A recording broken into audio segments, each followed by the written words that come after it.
আবারও এত সুন্দর একটা হেয়ার কালার করে ফেললাম বাসায় বসে। তো আমার এই সুন্দর হেয়ার কালার ডিটেলস থাকছে আজকের ব্লগে। আমি এখানে টোভের একটা বড় প্যাক নিয়েছিলাম, এটার শেড ছিল রোজ রেড।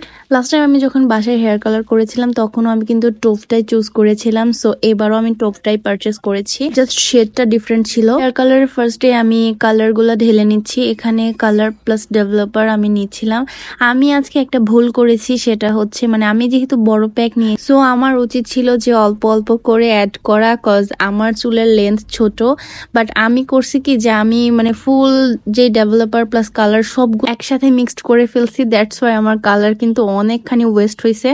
তাই আমি সাজেস্ট করব যাদের হেয়ার শর্ট তারা বড়টা পারচেস না করে আপনারা ছোট প্যাকগুলোই পারচেস করতে পারেন। তো এখানে আমি হেয়ার কালার প্লাস ডেভেলপারটা একসাথে মিক্সড করে অলমোস্ট 5 মিনিটের মতো এগুলোকে একসাথে ব্লেন্ড করেছি, কজ ব্লেন্ডিংটা প্রপারলি না হলে কালারটা একেবারেই পারফেক্ট আসবে না।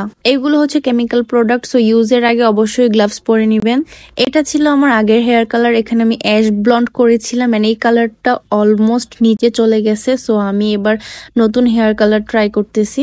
কালারটা অ্যাপ্লাই করার আগে আমি হচ্ছে মানে কপালের সাইড গুলাতে একটু ভ্যাসলিন লাগাই নিয়েছিলাম, যাতে কালারটা মানে স্প্রেড হয়ে না যায়, ফেসে না লাগে। দেন আমি আমার হেয়ার গুলাকে ডিটেঙ্গেল করে নিয়েছি এন্ড ব্রাশ করে নিচ্ছিলাম। কালারটা অ্যাপ্লাই করার সময় আপনারা ট্রাই করবেন যে চুলে যেন কোনো জট টট না থাকে, ওইভাবে মানে অ্যাপ্লাই করতে।